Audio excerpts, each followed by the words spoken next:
In real estate, like everything else, the old expression, follow the money, still applies. When you're a tenant looking at a lease, the most important thing to do is to look at the key monetary concepts. The first one is going to be, surprisingly, and maybe not surprisingly, security deposit. Oftentimes, the landlord will require a tenant to put up any number of months' security deposit. That can be put up. It can be a little bit of a sticker shock because usually it's expressed as 3, 4, 5, 6 months rent, something along those lines. So when you're putting up a mass of money up front before you've even stepped into the space, frequently tenants are taken aback by that when they actually see the number on the paper. It can be done one of two ways. It can be done in cash. It can also be done on a letter of credit, where a bank will put up a letter of credit for that amount of the security deposit, and the bank will take security from the tenant, from the startup, against the letter of credit. So you're not hemorrhaging the amount of cash you need up front. You have a bank who's effectively, on a standby basis, loaning you that amount against certain security, which again allows a tenant to maximize their cash up front where there's going to be an enormous cash drain. So security deposit is usually the big sticker item that tenants notice up front. Secondly, there's the concept that we're all aware of, having lived in this world, which is fixed rent.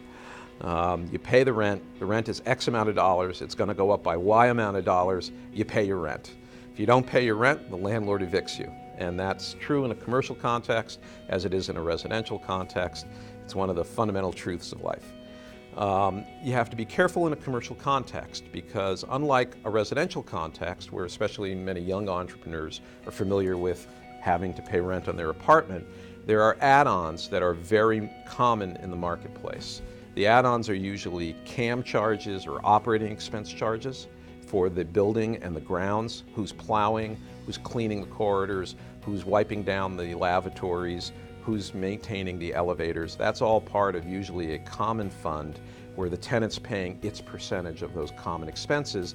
That's frequently characterized as additional rent. So you have fixed rent and then you have your operating expense rent.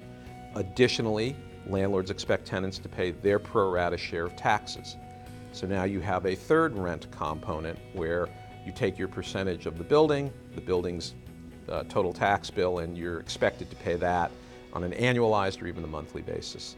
And then finally, the tenant is usually expected, and this is where the negotiations can go back and forth, and it's very dependent on the type of space that you're in, the tenants will be expected to pay for their own utilities. And depending on how a building is run, how efficiently it's operated, electric or water or other expenses along those lines can be fairly considerable costs depending what the tenant's operations are.